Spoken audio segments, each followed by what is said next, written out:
Okay, so I'm the guy that has to follow Dr. McCann, so pressure's on me. But so quick intro, my name's Hansang. I work for Citi, formerly known as Citigroup, and I have a couple different roles at Citi. I own some of the network management tools that we have, faults, alerting, capacity management. I also have another role where I have a team of people that troubleshoot application and network issues. So over the course of the year, I always cherry pick these interesting problems that we see on the network, and I squirrel them away for a presentation at SharkFest. And so everything that you see here happened in real life. It was a real life troubleshooting, and I kind of show you how we use the different tools, and Wireshark in this case, to solve these problems. And the title, Packet Trace Whispering, seems kind of hokey, but the reason why I chose that is because some of these problems are kind of simple, right? If you're an expert in doing protocol analysis, a lot of this should jump out immediately, and you can resolve them. What I found, though, is if someone who's an expert in protocol analysis takes 2-3 minutes and says, "Oh, here you go, here's a problem," to someone who's not very well versed, it can take hours, right? Because you don't quite know what to look for, right? And that's fundamentally there is no Google for Wireshark, right? You can't just type some search terms and tell me what the hell's wrong. That button hasn't been. So one of the things that I do in this session is I show you some of the newer features of Wireshark that I had nothing to do with, but I'd like to thank the developers, the core developers that keep adding functions and features. And one of those that I'll use in this presentation is quite useful, right? So I like to show you some kind of the tips and tricks of the trade when we do the packet analysis. Okay, so the first one, pretty routine. We put in new routers, new infrastructure into a data center, and the application folks call and say, it's not working. So most of you are probably, I'm assuming, routing and switching type people. Of course, the first thing is the network's not working. And then we always shoot back with, the application's not working. But when there's packet loss, and it's bursty packet loss, it's not kind of a black holing, but kind of a bursty packet loss, chances are it's the network that's doing it. There's either buffer starvation, there's congestion somewhere, so it's probably the infrastructure. So more than any other type of problem, when you have packet loss, you need to start looking at the network as the usual suspect, okay? So in this particular case, a new international circuit, new data center, they're doing testing, and sure enough, something doesn't work. And it was a Unix-based that uses SSH. You know, log in, get some interactive screen through SSH tunnel, etc., and it's not working. So they were troubleshooting for about 2 weeks. Finally, kind of goes up through multiple layers, gets to my application performance team to look at. And so let's take a look at the trace itself. So I get an email, Hansang, this isn't working, can you help? So we said, all right. So you bring up the Wireshark, and notice what I have here, right? So this time column here is the default time since the beginning of the packet capture, very useful. I also add the delta column here directly. Now, you can actually change this time field that comes up as default, and you can come up here under View and Time Display Format and change it to whatever you want, okay? But I also like to see in context, and I'll show you why I do this, the separate column for delta and time. I also like to see the length. So this is actually, for me, it helps quite a bit when I'm troubleshooting because things will start to jump out at you, right? So one of the things about protocol analysis is really, it's looking for patterns. And I repeat this every year, but if you look for patterns, your brain has this incredible power to filter out things that don't matter, and it'll start to, your eyes will automatically focus on something that doesn't seem right, right? And it only comes with practice. So one of my colleagues who's here, actually is in the basic course, said when he opens up Wireshark, he opens it up, he stares intently at the screen, but don't know where to go after that, right? Because there's a lot of information here, right? And he said, you know, I usually open up all these tabs, and but I don't really know what I'm looking for, right? So the goal of this session is to help you guide and kind of shine that big spotlight to problems. So the first thing I do, and I'm kind of giving you what we do when we do troubleshooting, and the first thing that I do without fail is this. I'm looking for flags or TCP behavior that Wireshark thinks is wrong. And clearly, we have things that show up. Retransmission. So what causes retransmissions? It could be congestion, it could be packet loss, it could be a lot of things. It could be fake packet loss too, right? And in last year's session, I went into somewhere, the monitoring capability caused Wireshark to think packets were lost when in fact they weren't. Right? And there's some ways, tips and tricks to figure that portion out. And if you go to last year's session, I dealt with that.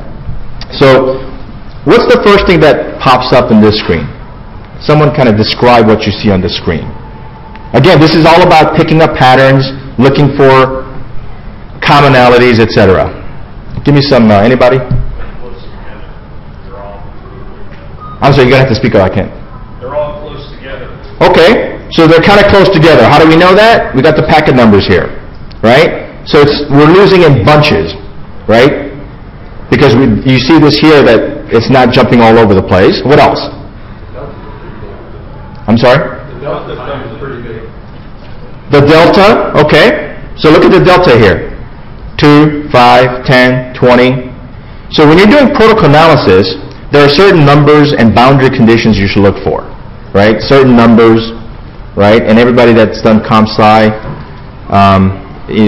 whether it's based on 1024, multiples thereof, 2 to the 4, etc., these types of back-offs are clues to what's going on, right? So when you see this doubling of delays, it's a big clue that something is going wrong. And it's not artificial. It's typically the protocol doing it because they're built to back off, right, and keep waiting, exponential back off, etc. What else do we see here? Retransmission, right? Clearly it's retransmission. What else? Yeah, so same source destination. It's one direction, right? So immediately that jumps out at you. So what you need to do is you need to file this array and kind of process it and put it in the background and start to, and as you do your troubleshooting, things will start to emerge. Okay, so first, this is as good a place as any to start. I'm going to clear this out. So let's do quick analysis.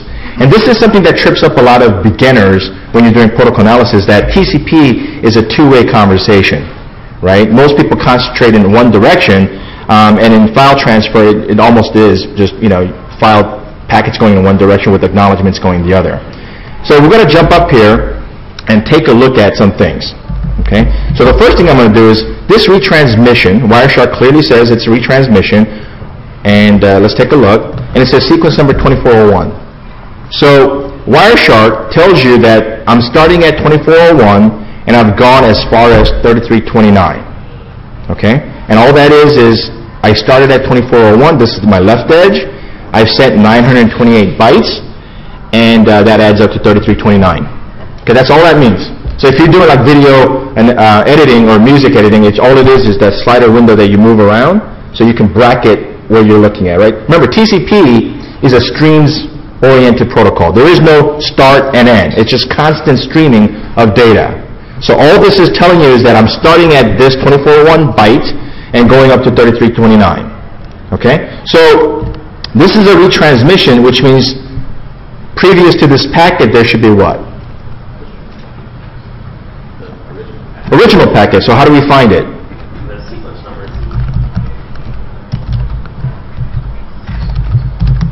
And sure enough, we see one here with the sequence number 2401. But what's different about it? I'm sorry?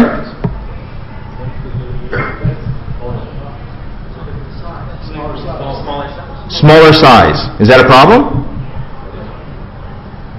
Your retransmission is the same size as the packet. I'm sorry, Should the retransmit be the same size as the original packet? Okay, so shouldn't the retransmission be the same packet? TCP is not the retransmission. It's not a TCP retransmission is one answer. Well, clearly it is TCP and it is a retransmission, right? It's not TCP host that's doing it? Okay, all right. So this is something that'll trip up people who say they know TCP but don't really understand TCP. And the goal of this class is really to get you to think about what's happening in the background, right? So what's TCP's job? The textbook answer, TCP versus UDP. TCP is guaranteed delivery. How does it guarantee the delivery? Acknowledgements, okay. What else? It sets aside buffers, right? Because think about this, right? And you have to kind of go inside the stack to do this, but you're the TCP engine, you're the stack. The application gives you packets to send, okay? Once you get that, you have to set it aside into a buffer and you send it. And when you get an acknowledgement saying, hey, I'm the end system, I got it, I can throw it away from my buffer and get some more information, right? Because if that packet gets lost, I can't go back up to the application and say, hey, sorry, I lost that. Could you go back in time and send me that information? Applications can't do that, right? So your job as TCP to set aside that send buffer, hold on to those packets until you get a positive acknowledgement that the packet arrived. Okay, it's very simple in concept, but you have to think. So let's kind of take that logic and figure out what's happening. Here's our first packet that starts with 2401 and has a length of 88. But this retransmission is 982 bytes. What happened?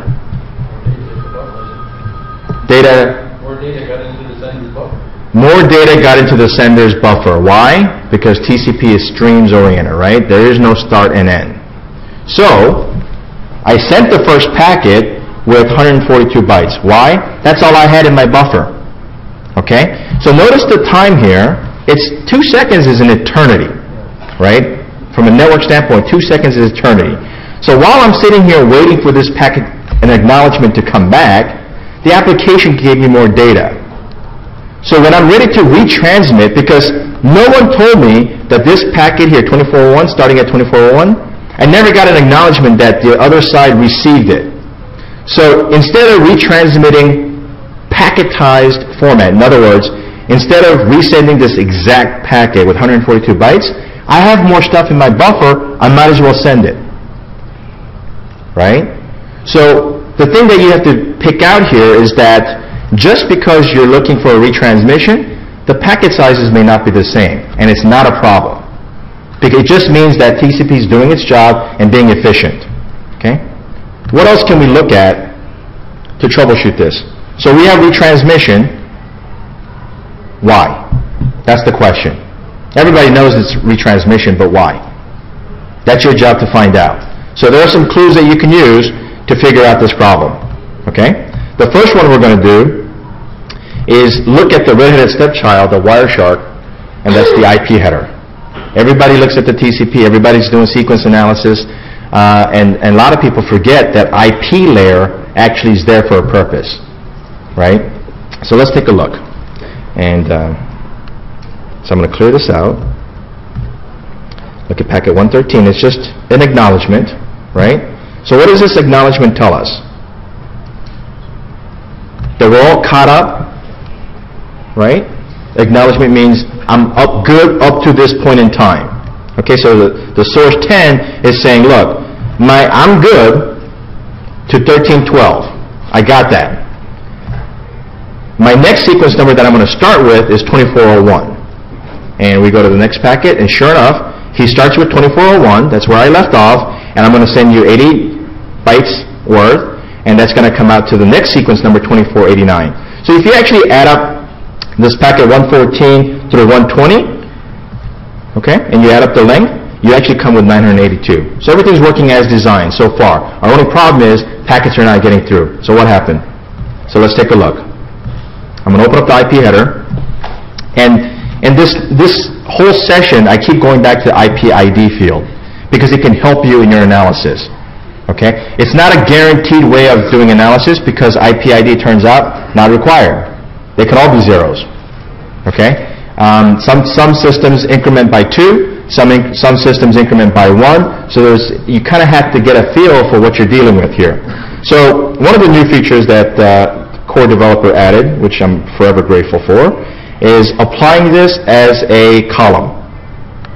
Okay, so I pick the IP ID field and apply it as a column, and instantly I get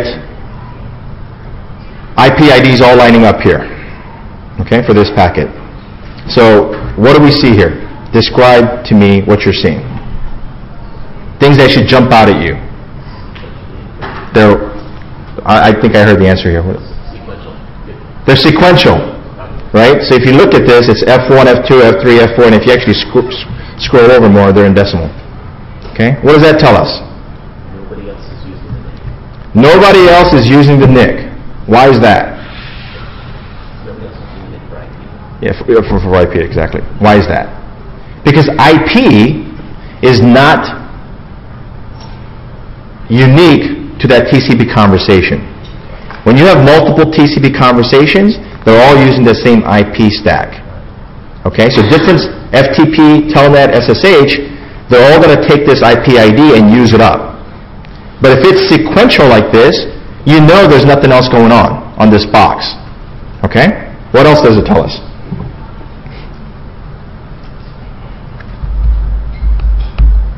During your retransmissions, there's other things occurring. During retransmissions, there are other things occurring. Your IP ID increases quite a bit. Okay, but they're all going up by 1, which means that between this packet and this packet, the 10 dot guy was doing nothing else from an IP standpoint. Okay? So is the packet loss before we got to this packet trace where we captured this, or is it past it? So I'm capturing at a certain point in the transmission. Am I seeing the packet loss before or after? It's after. So now I kind of divided my problem, so I don't have to worry about all the infrastructure from where I captured it to the left side. Because this IP ID here tells me I got everything in a row, nothing's wrong. Okay? So now we see this exponential back off that we saw when we looked at the delta, right?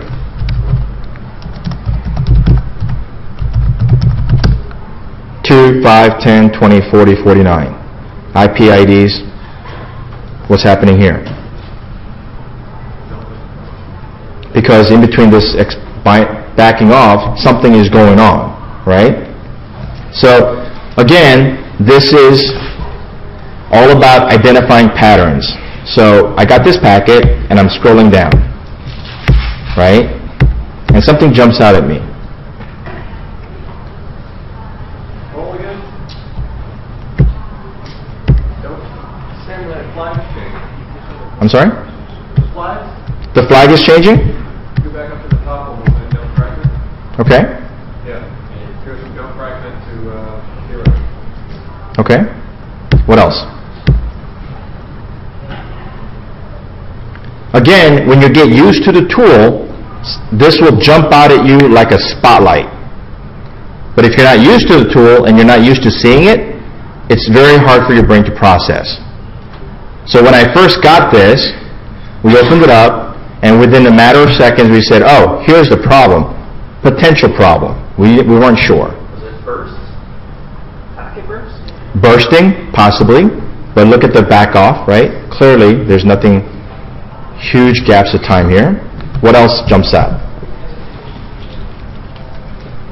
In the middle of the screen, what does it say? Keep scrolling. I can't see it. It's okay, it's fine. Just right in the middle of the screen, what does it say? DSCP, what does it say about the DSCP value? I'll give you the answer. Unknown DSCP. So what does that mean? So for those of you that are not familiar, and actually Dr. McCann alluded to this, diff-serve code points are common, and they have specified values, right? And these are the DSCP values that packets can be tagged with.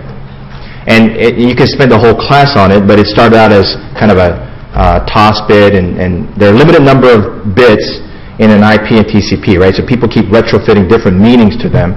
And going from IP precedence to DSCP, there are certain values within an IP header that tells you what the DSCP is.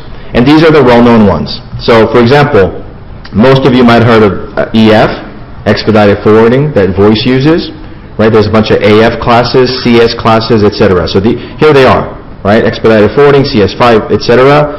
But our DSCP value is not one of them. So is that a clue? Possibly. So what did I say when I got this packet trace? I said, well, I'm not sure, but I think this is the problem. And they said, what? I said, we're going through a carrier cloud, and we're giving them a packet with an unknown DSCP value, right? We're not playing by the rules of the game. So my assumption was the carrier, when they saw this DSCP value 04, nonsensical, they're throwing it away. So how do I prove that? How do I prove it within this trace? Look at the packets that succeeded. Look at the packets that were going through before, right? Because clearly we didn't start out with just this where nothing was getting through. So let's go back in time and take a look. I'm scrolling up. Did you see a change? That's the default. Default is 0, right? And look what happens. If you go through this analysis, the minute the DSCP value goes to 04, nothing goes past after that. So you add this length 142, 266, 122, etc., you end up with 982. So everything that was tagged as 04 didn't get through. Pretty simple problem once you know what to look for, right? So this isn't a difficult problem to solve, but this is a difficult problem to figure out when all you have is Wireshark as your tool, right? And it's about pattern recognition. So as you go down here, and I do this quite often, I get to a problem point, right? So TCP analysis said that right here was when the retransmission started occurring.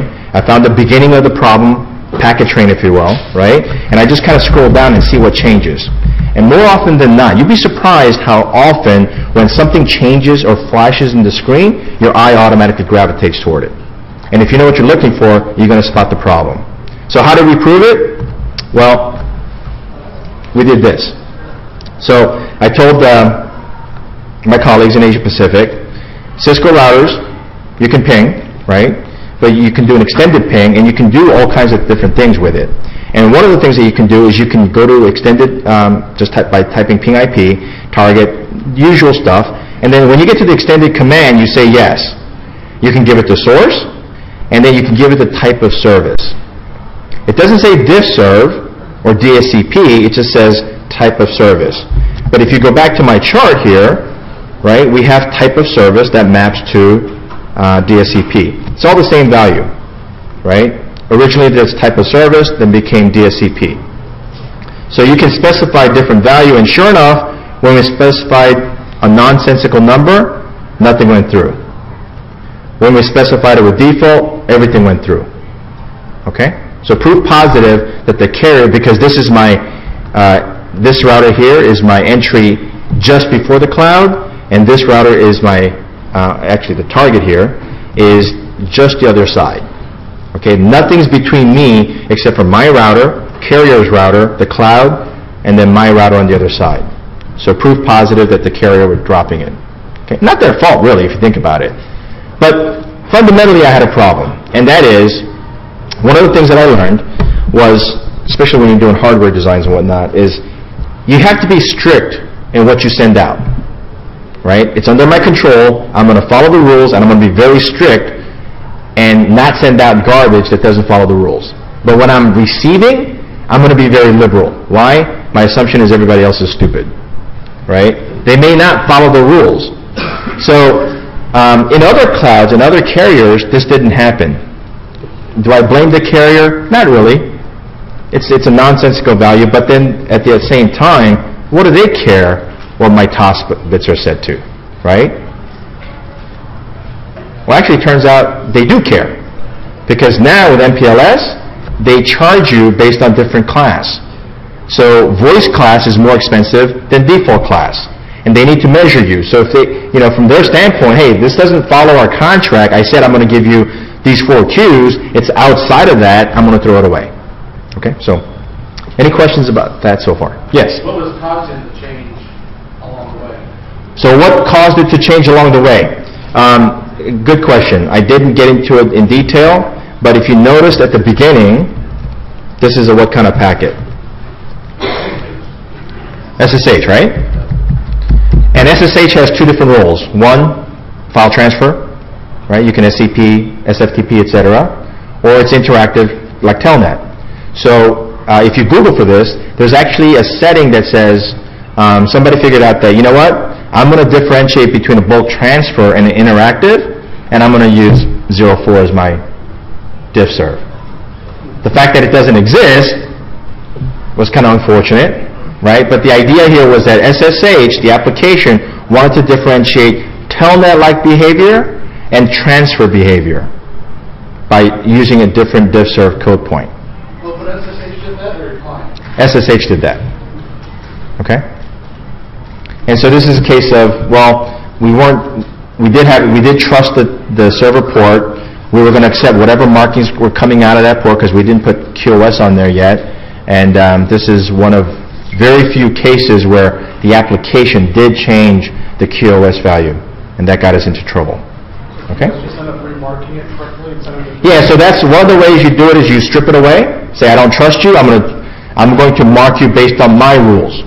Right? If you're a via Cisco phone, I mark you EF. Everything else, default. If you're FTP, bulk transfer, etc. Okay? So there are different ways from a network standpoint that you can deal with to get over this problem. Did that break SSH on the other side? Did it break SSH on the other side? Yeah, so what is expecting the DSCP value to be that 0 to 1? No. Surprisingly, well, we don't know because the packets never got to the other side. Right? But I don't think the application cares too much about this serve, because by the time the application comes up to the stack, it's all stripped out. Right? The application doesn't know about diff serve code points. It's the stack that's doing it. Right? Okay, so kind of a simple example. So any questions? Anything else? Okay. This next example is also simple, meaning the problem statement is simple. Right? But what we need to do is we need to coax different information out of it. And there, if you've noticed, all the presentations I've done so far has always been, the application is broken, the network is fine. But now this is another case of, do I have more network problems? Again, it's packet loss. It was on a very high-profile platform, right? Kind of the platform that if things go wrong, people scramble because millions of dollars, tens of millions of dollars, if not hundreds of millions of dollars go past this network. So clearly, when we have an issue, it's all hands on deck, and this is one of those cases. So, packet loss. Let's open up the packet trace and take a look. All right, so what do I do first here? Let me get rid of this IP identification field for now. What do we type?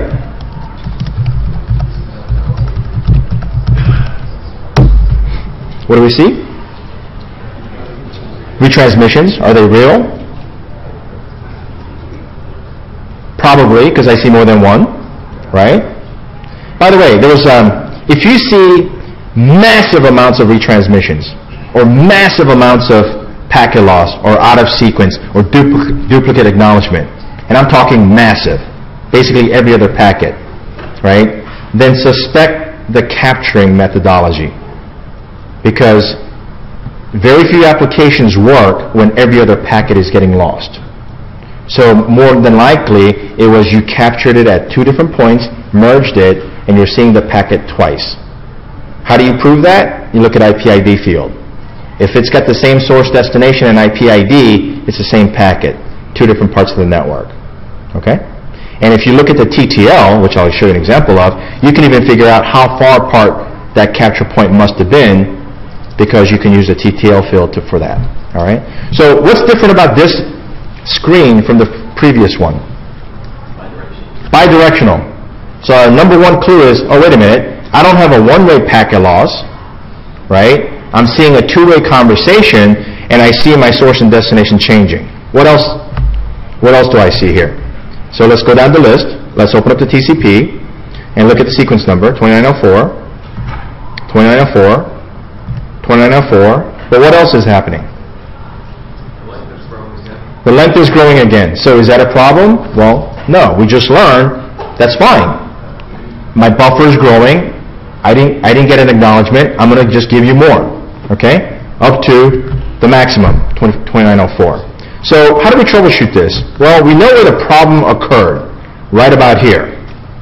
Right? So let's clear this out, and let's look at tcp.seek equal 2904. Okay? So this is when I sent sequence number 2904, I sent 53 bytes worth of data. Then what happened? So let me clear so this is the beginning of our problem. Okay? And what do we see? Oh, I'm sorry. Yeah, okay, that's fine. Describe what we see on the screen. Just kind of think this through. You've got 300 milliseconds before the retransmission. 300 milliseconds before the retransmission. Okay? What else?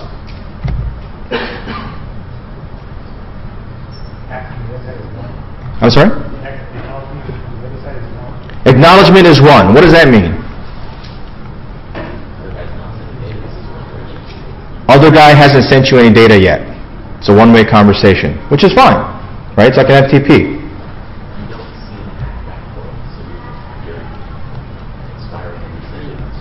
Okay, so this is perfect, right? So when does TCP resend data?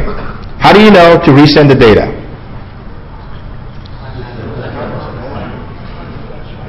I heard of timeouts. What kind of timeouts? So every time TCP does something, timers go off, right? And this is something that's never exposed, and you learn over time different systems have different values. So TCP can't wait forever for an acknowledgement, right? So after a certain time, it assumes, you know what? The packet got lost going the other way, but how come the other guy didn't tell me he lost the packet? He never got it.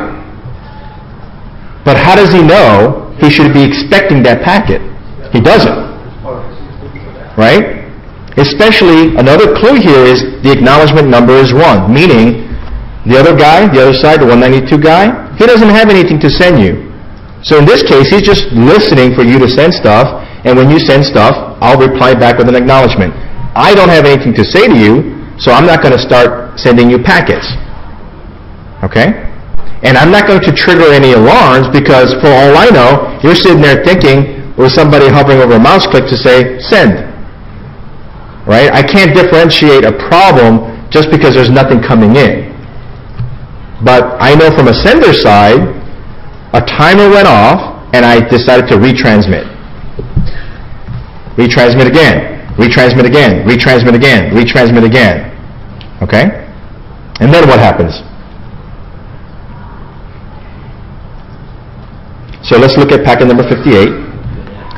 This is the first time that we're seeing a packet coming in from the other side.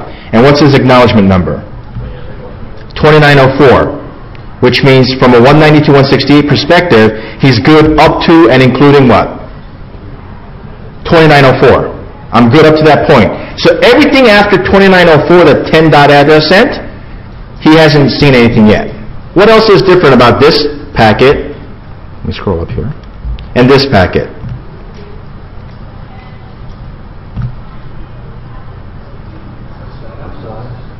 Size. So the first thing that you notice is the size is different. Okay? And what does it say? I'm sorry? There's some data in the packet. Now the other guy is sending me packets. So this is an important clue. Keep in mind what the problem that we're describing. 10 dot is sending traffic to 192. Is it getting there? No. We know for a fact it's not getting there because our retransmission timeouts are occurring and I keep sending and sending and sending. I never hear anything back. All of a sudden, 192.168.1.1 sends me an acknowledgement up to and including 2904, and he also sent me some data. So what does that prove? You're not losing acts that are coming back towards you. I'm sorry? You're not losing acts that are coming back towards you. You're not losing acts coming from the other side. Technically true, but beyond that, what else do we know? I'm sending you package, and you have no clue I sent them to you. Because all you've told me, the 192 guy, is, I'm good up to 2904. I haven't heard a single thing from you since 2904. May or may not be a problem, I don't know. But between packet number 48 and 57, or 58, the 192 said, you're not sending me stuff, may or may not be a problem, I don't really care, but I have something to send to you, and I'm going to send it to you. Because notice packet length of 11. So what does that prove? Definitively prove that this is a what kind of packet loss? One-way packet loss. Packets that I'm sending from 10dot's perspective are not making it to the other side, but 192.168 is able to get through to me. So as network engineers, what should that trigger? Routing? Natting? But why are we throwing these terms out? Not just to throw them out, but what's the end game? Why does routing come into play? Why should you suspect something is going on with routing? Asynchronous path. Asynchronous path. Every enterprise network has asynchronous path, meaning it's redundant. And it's the only field where we use redundant to be. It's not redundant like we don't need it redundant. It's redundant like it's duplicate, and it's a good thing. We have redundant paths. We have more than one path. So what's it telling me? That when I go this way, I get blocked. If the other side sent it to me this way, it may or may not have gotten blocked. I don't know. But I do know that this path is good. Right? So you can actually tell, I actually have a Visio tool that maps out Ceph path from a Cisco standpoint, tells me exactly where my next hops are. So when we run it, we notice that when we go out this way, I'm going through the left side, but the return path is coming through the right side. And I only have a few boxes that are in that path that are redundant. So immediately I was able to say it was either this box or this box. But because I'm capturing from farther down the stream, I can't positively tell you which one it is. But I do know it's the left side of the equation that's bad. So what did we do? We took a troubleshooting that might have taken a long time. By looking at the packet trace, we know that for a fact it's one-way packet loss, and it's the left side of the path that's having a problem. So when we got onto that box, sure enough, we had a soft failure.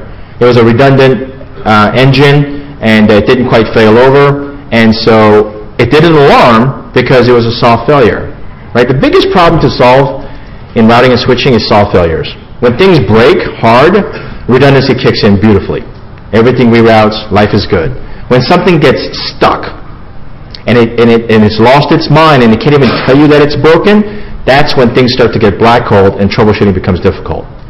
But this packet trace was taken near the server, the sender, yet we were able to coax the information out of here that most people may not be able to figure out, right? So you can say, oh yeah, it's packet loss, it's retransmissions, etc. But by looking at different parts of the trace, you can start to develop a picture of what may be going on. All right? Any questions so far? Does that come from us or does that come from business? I'm sorry? Does that one come from us or from the business? This is one of our subsidiaries. Yeah. Well, he's with our operations team, so he's familiar with this. But it's a subdivision that we have that does trading. So obviously it's high profile. Yes.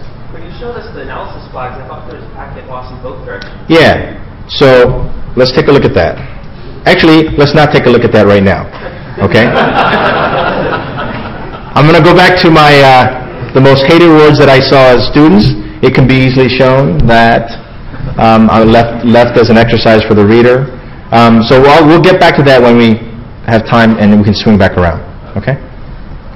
All right. I'm not ignoring you. I'm just, we have a couple other examples that get progressively more difficult, so I just want to make sure we have time. Any questions on this besides the 192 guy? No? Okay. All right. So let's take a look at the next problem. Application is slow. We get this call day in and day out, right? And something is slow, application is slow, it could be the network, it could be congestion, it could be a lot of things. So there are things that you can do with nothing but packet trays to rule out certain things. Okay? And your job as doing protocol analysis is to definitively rule out, and this is how I'm going to segue into Dr. McCann's presentation. If you know this part's not even being touched, get rid of it. That's not part of your problem. Concentrate your efforts on something else that you know you can't rule out, right? So let's do that.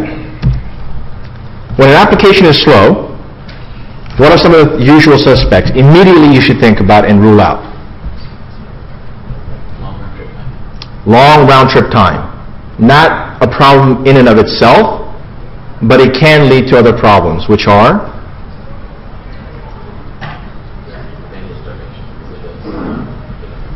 bandwidth starvation, okay? We call it BDP, bandwidth delay product, right?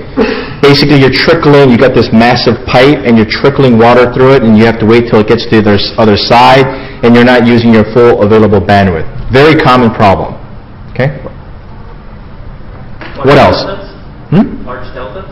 Large deltas is a problem, right? So typically, what you do is you scroll down and just kind of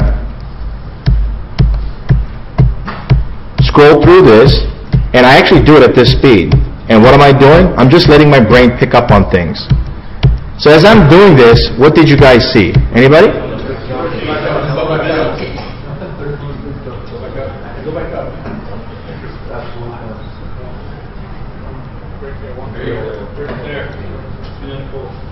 So there's a huge delta there. That's a problem. What else? Is it always a problem when you see a huge delta? When is it not a problem? User think time. If I'm sitting there hovering over the mouse, TCP has nothing to do. It may or may not be a problem. You have to actually interview the user to find out. And there are other clues to this. What else is going on? What else did you guys see? Second sauce. I'm sorry? TCP second sauce. TCP. Second sauce. Okay. What do we see about the length here? You're talking about this here, right? Yeah. Okay. What does it show? What is it telling us? Anything? Well, the one system using an MTU of 1500 bytes. Okay. The other one, assumably 1400 bytes. Okay. So we got 1400 here, 1500 here, 10 here, 1500, 1500, etc. I'm talking about the maximum second size used. Okay. So I would look at the three-way attach rate to determine if they agree on really the lowest number. Okay. So here what it's talking about is the maximum segment size. This guy seems to be using 1360. The other guy seems to be using 1460, the default. Okay? But let's say you didn't pick up on that for now. No. This is a legitimate question. Is it a problem? Right now, do I need to worry about that? Why do I not have to worry about that as a problem? Because packets are going through. If there was a huge problem, communication would come to a halt. It's not coming to a halt. So I'm going to classify that as something to look at, but maybe not right now. Okay? Things are slow. What do we type? What's the first thing that we always type?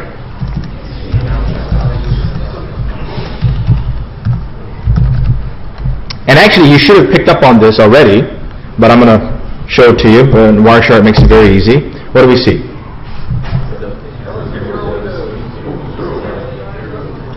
Are all Windows updates bad or evil? No. Okay. Windows update means what?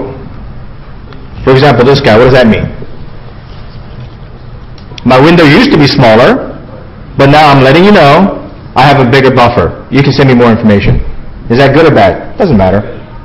Not good or bad. Just means I've used up my buffers and now I'm free again. When does it become a problem?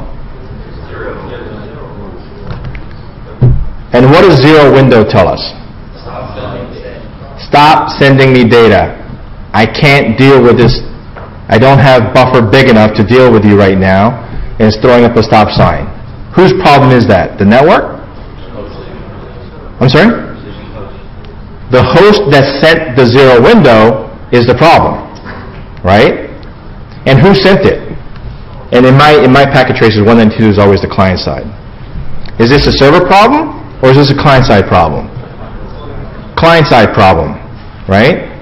So when you first saw this, and I'm going to actually get rid of this, when I got this packet, this is what I did.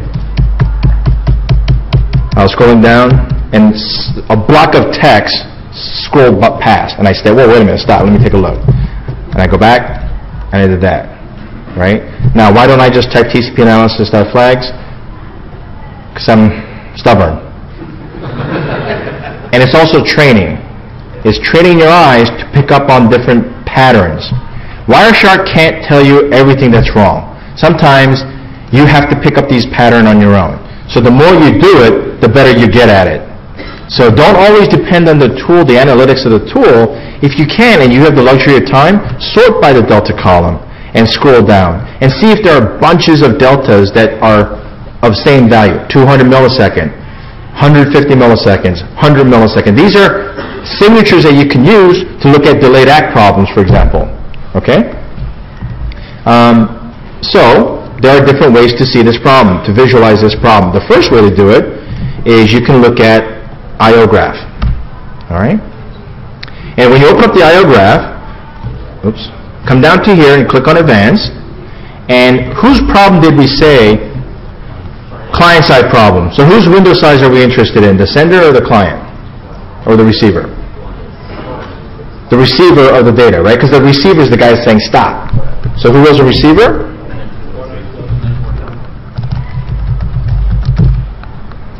I'm looking at only sourced from 192.168.1.1. And what am I looking for? I'm looking at, what am I interested in? Window size. And I'm going to say graph it. What do we see? Typical jigsaw pattern. Up, down, up, down, up, down, up, down. Now, right here doesn't mean that it's at 0. It's kind of like Excel, right? It just means there could be no value, right? But when you see these peaks and valleys, these jigsaw-like puzzle, it's telling us we have a problem, may have a problem. Another way to visualize this.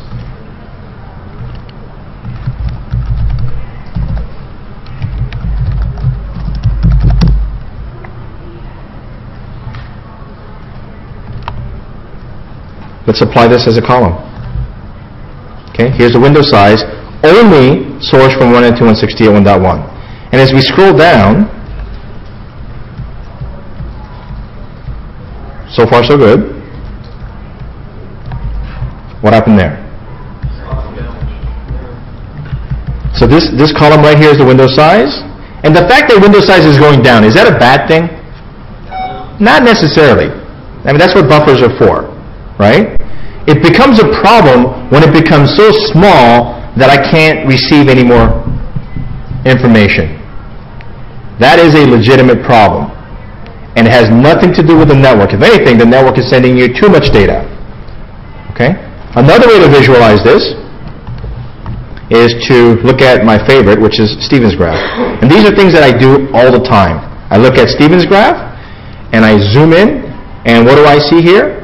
Stevens graph is nothing more than, over time, how many bytes I've sent. The more steep the slope, the better, because it just means that I'm sending more data over time. When I see patterns like this, though, it concerns me a little bit, meaning I have a sudden, large amounts of data going out, and I plateau out, I send, kind of plateau out, send, plateau, send, etc. Right? It's not a, so for example here there's a huge plateau where it's flat. I want to kind of see a consistent line going straight up, ideally. Not every graph will look like this, but ideally that's what you want to see, a 45-degree angle just kind of going slow and steady and increasing, right? More bytes are being sent over time. So this is another clue that I have a window problem. Looking at windows here and scrolling down is another way of saying it. And another way to do it is by doing the charting functionality. Okay? So what was the culprit? AV scanner. It was a script scanning, and this website had a lot of scripts built into it. And the way with JavaScripts and etc., it's kind of a choke point. You can't do anything else until that script finishes processing. And when antivirus is scanning for that, everything else on the web page has to stop. Because even though you might have other TCP sockets and open, etc., with JavaScript, you have to stop and process it and wait till it finishes, so everybody kind of chokes up behind it, the web page slows down, and that was our problem. So what did this tell us? How much time do we have, by the way? Is it about 20 minutes? Okay, perfect time. Okay, perfect.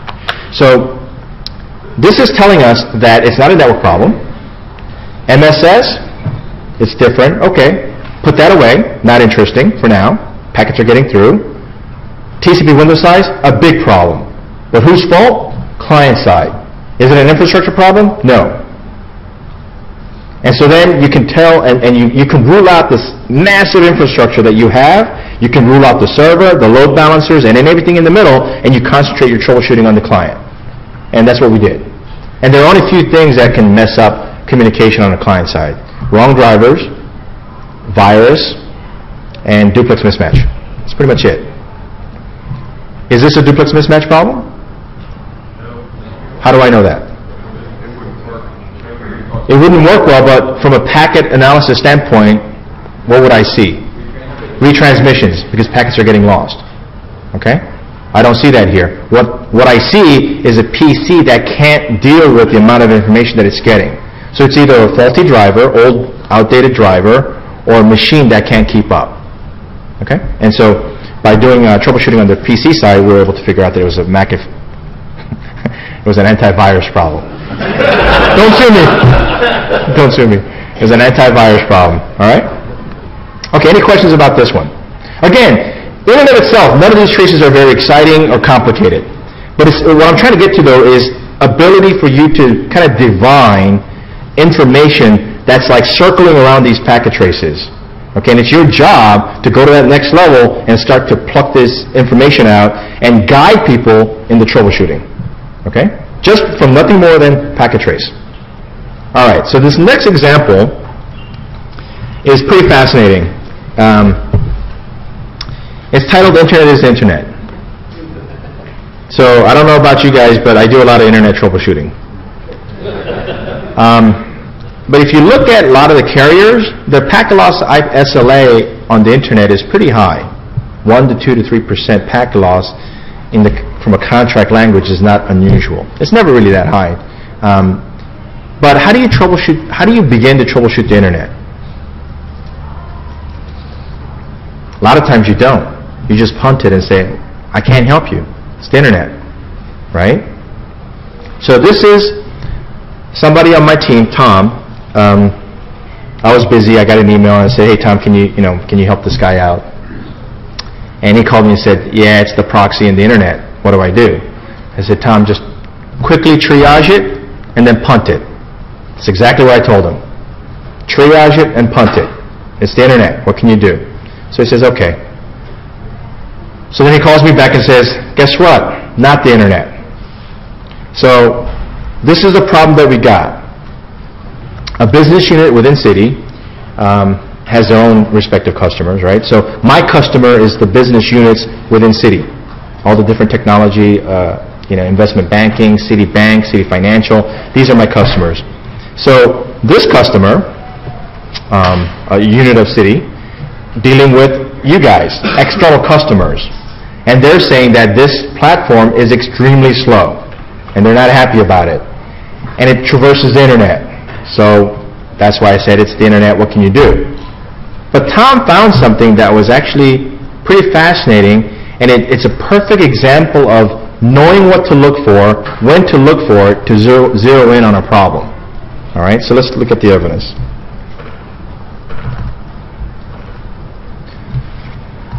So there are a couple of things that we learned throughout the session. The red-headed stepchild of protocol analysis is the IP header. It can come into it can be a big clue, kind of like the Blue's Clues thing going on, right? It can clue you in to a big problem, or it may help you rule things out. So immediately something should jump out at you when you look at this. 16 second delta. Is that a problem? Could be. I don't know. Maybe there's think time going on. So what do? We called them up and said, hey, how does your application work? Well, the user clicks on it, gets the data back, and it refreshes the page. Anything else besides once they click? No.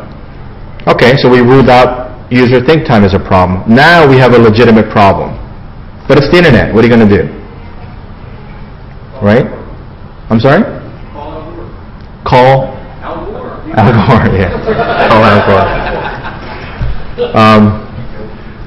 So one of the things, I'm going to kind of digress here and go down to and give you a big clue. So in the IP header, there are a couple fields that are very important, or can be very important. One of it is IP ID, like we talked about, right? And IP ID helps you identify what? I'm sorry? Whether the system is busy or not. It's a big clue into how many clients is this IP stack servicing from a TCP standpoint, or UDP. Okay? TTL is another one that's kind of interesting. TTL can mean, and it used to, if you read the RFC, it says decrement by clock, 1 second, half second, etc. And then people quickly realized that's not going to work. So they took the easy way out and said every hop on a router decrement the TTL. Why did they do this? They didn't want packets flying around the network forever. So when it decrements down to 0, then you get a port unreachable or TTL expired message, and the packet dies. And then someone cleverly figured out traceroute using TTL expiration. So here are some of the values that you see on a TTL. Why is this important? It can kind of clue you into what systems you may be dealing with. Okay? The other thing too is these numbers should be pretty familiar to you, right? You don't have to memorize it, but it's 30, 64, 60, common numbers, right? Do you see any number here that says 13 or 27, 24, like that? No, right? Nothing exotic there. So let's look at the packet trace. So let's think this through. Fundamentally speaking, right, what's the chief complaint here? Sorry? Slow. It's slow. We already figured out there's no user think time. So this legitimately is a problem. So what happened between packet number 5 and packet number 6?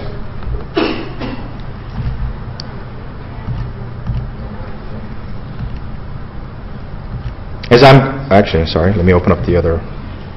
Okay. So it says sequence number 1, acknowledgement 412. What does that tell us?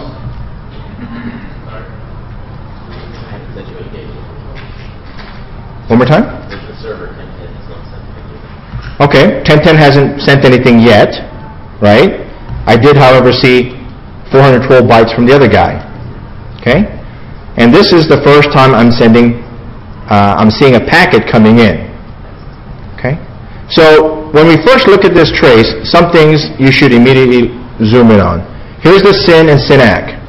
The delta is about 140 milliseconds. I know geographically what I'm dealing with here. It's certainly not New York to Texas.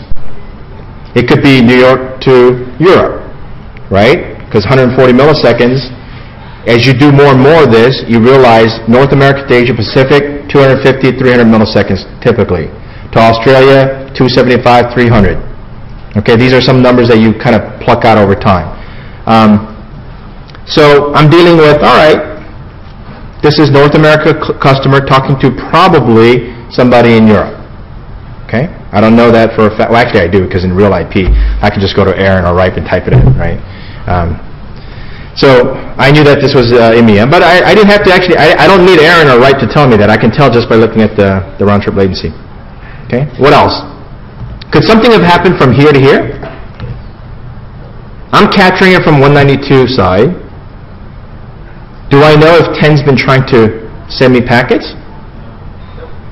For all I know, this could be the mirror image of the earlier problem where somebody was sending me packets and it just got stuck, black hole.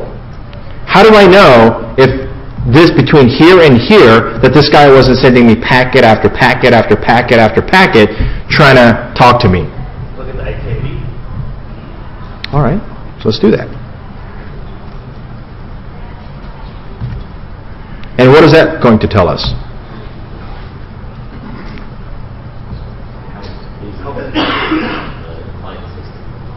I'm sorry? We're looking in this direction. How busy the thing is on the client system sending the data. Okay, so I'm going to add the IP ID here, and something should become immediately apparent. Or maybe not.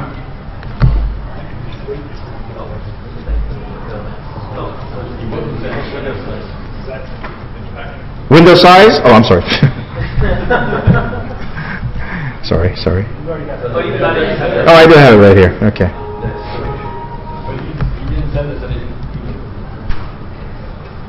What happened between this packet and this packet? Was there a retransmission going on? Was the 10-dot guy trying to reach out through the cloud and touch me? Nope. Is that 10-dot server particularly busy?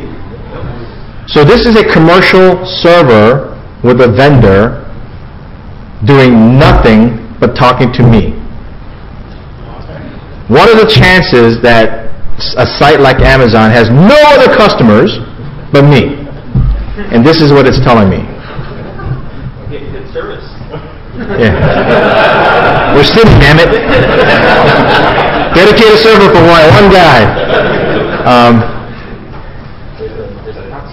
So actually, there could be a proxy in the middle, right? Even then, IP stack tends to be what? Communal, right? Even on a proxy and a load up balancer, IP stack is common to multiple TCP stacks. It's like a funnel, right? So what do I know from this trace just by looking at the IP ID field?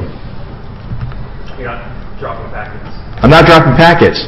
There was nothing going on between this packet and this packet. So whose fault is it? The server. How do I know that? Because at this point in time, the server was doing nothing. He wasn't talking to another customer, another application. Nothing was going on this server between this packet and this packet. And my proof positive, this packet and this packet, and my proof positive is that IP ID incremented by just 1. Nothing was going on. This is all server processing time. Okay?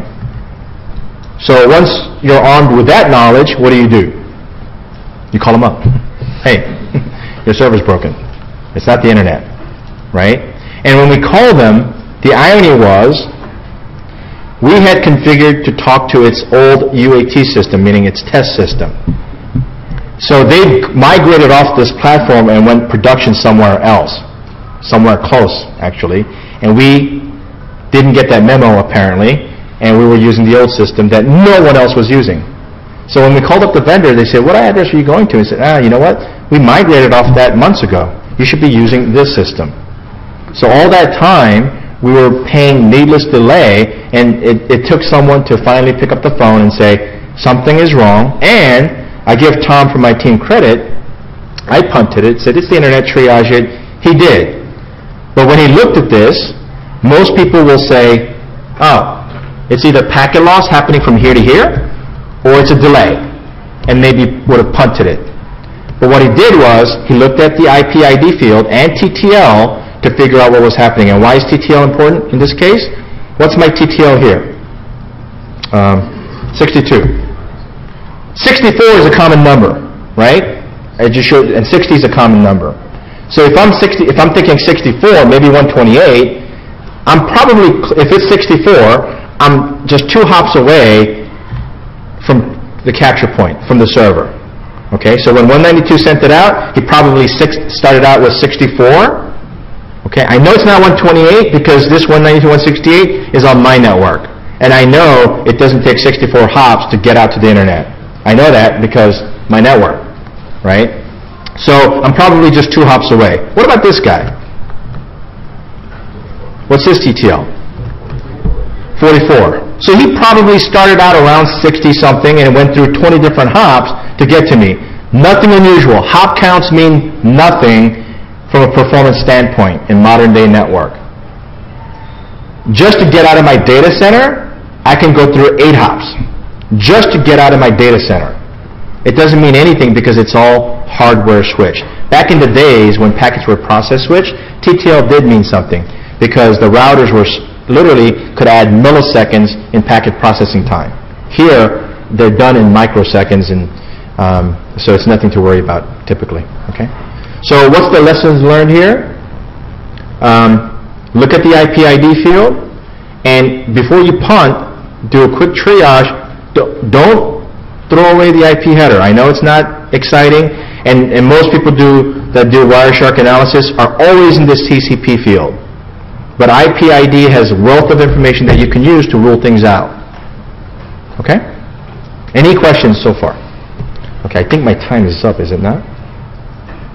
7 minutes. Oh, 7 minutes, okay.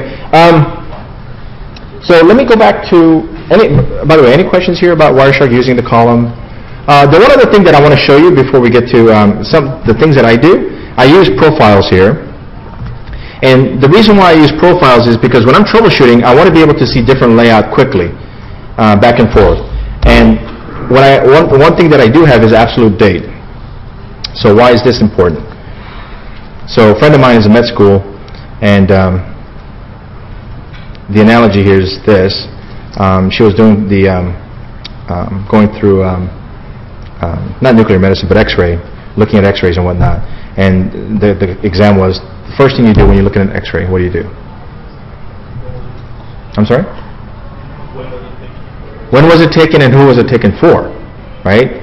Because the worst thing you want to do is look at the wrong X-ray for the wrong patient. So the first thing I do, I look at the absolute time date stamp. Make sure that somebody didn't give me the wrong packet trace. Nothing ticks me off than spending 2 hours saying, I'm not seeing anything here. Oh yeah, sorry. GMT offset. You're 2 hours away from the problem. So I quickly look at absolute time. Now I can do that by looking and changing the time field here, right, the view. But I just got used to doing it this way, so this is what I do. Some of the other thing that I do one where I just have the time, because the reason for the absolute time and not the date is once I verify the time, some users report problems in real time, like at 9:15. Right? Or when you're working with a chronic problem, you train users to say, hey, look at this clock here. When you have a problem, see what time that is, because for the most part, we're synchronized. And at least that gets me in the right ballpark. I may have 100,000 packets in a second, but it's better than 1,000,000 packets. So at least get me in the right ballpark. Okay? So this real time, the timestamp here can be important. And actually in my next session that I'm doing, it was one of the first clues. It helped that when the user said, I had a problem at 9:17, it got us there quickly and we were able to find the root cause. Okay? The other thing that I do is, I don't have it here because this is the new Windows 7 build that I have. I haven't had time to do it, is I turn on relative sequence numbers. And so the reason why relative sequence numbers are nice is that if you haven't seen it, TCP sequence numbers are what kind of numbers? It's 32-bit number, pretty large. So instead of looking at 412 versus 1, if I look at a real TCP, real sequence number,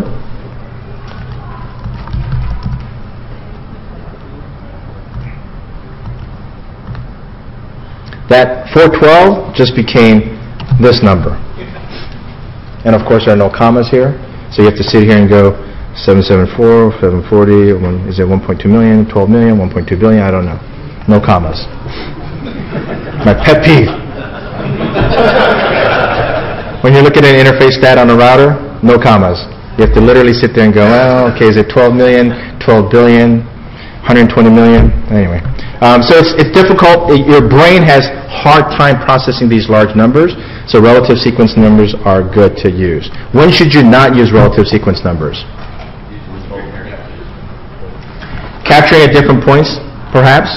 Different start times, because relative means just that. It's relative to where you started your capture. May not line up. So when you're looking at specific gaps in and transmission, sometimes it's better to be sure by going to real sequence numbers and looking at it from both sides. Okay? Also, if there's NAT in the middle, sometimes, depending on how it's being NATed, sequence numbers may get jumbled, it may survive, IP ID may survive. So over time, you're going to develop these practice and patterns and habits where, even though I know it's going through a firewall or a NAT, you're going to realize, oh, you know what, big IP tends to only munge the source sequence number, not the destination, or it maintains the IP ID, and you'll start to pick up on these combinations to help you troubleshoot. Okay? So again, nothing that I showed you in this class was really elaborate or difficult problem. What's difficult is trying to get as much information out of it, and if you know what you're doing and you practice, you can rule things out. It's all about dividing and conquering. Right? We all have a lot of things to do. Divide and conquer. Reduce that problem set to something that you know for sure you should concentrate on, and throw out all the other clutter. Okay? And the more you use this, the more your brain's going to be able to quickly rule things out, and they just kind of disappear in the background. And different problems it'll be like a shining beacon, if you will. Okay? And that's kind of what you need to do, and you can only do that by practicing. Okay? That's all I have. Any questions for me? Yes? Okay, so what other tools do I use? We actually use different tools from both Pilot. When I'm dealing with huge trace file, Pilot, if you haven't seen it, I encourage you guys to download Pilot demo and take a look. It's the GUI version of the Pilot, the way that the concept of dragging and dropping these analysis to the packet trace file is phenomenal, right? So we also use OpNet, ACE Analyst. A lot of the problem, though, is we all suffer, or all these tools suffer from garbage in, garbage out. And so you really do have to be diligent about, it's nice reports that it spits out beautiful looking reports, but it may all be based on false information, and it turns out to be useless. Okay, so it's your job as analysts to rule that out and make sure that the report that it's spitting out is in fact factual and correct. Okay? Anything else? No? Yes? Where do you pull packets from? Do you pull those from the same place or off the servers? So at City we have multiple locations. We sometimes we put capture agents on PCs that we control. Sometimes it's TCP dump or snoop or IP trace. Sometimes it's a sniffer that we have in a common location that we span the ports to. So it depends on the situation. Okay. We have these sniffers deployed throughout the data centers that we move around and take packet captures as required. But oftentimes, Wireshark at the client, at the proxies, firewalls, they all have TCP dump built in, right? So those are good places to start. And in most cases, you don't need full packet captures. So don't get in the habit of doing full packet captures. All you're going to do is waste space. Most TCP analysis don't require full packets, okay? Unless you're doing application level troubleshooting. Yes?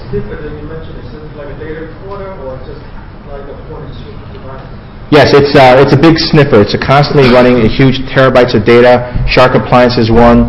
There are other vendors that have, big honking sniffers, if you will. Some people use laptops with Wireshark running all the time, right? So it depends on your budget and how creative you are, I guess.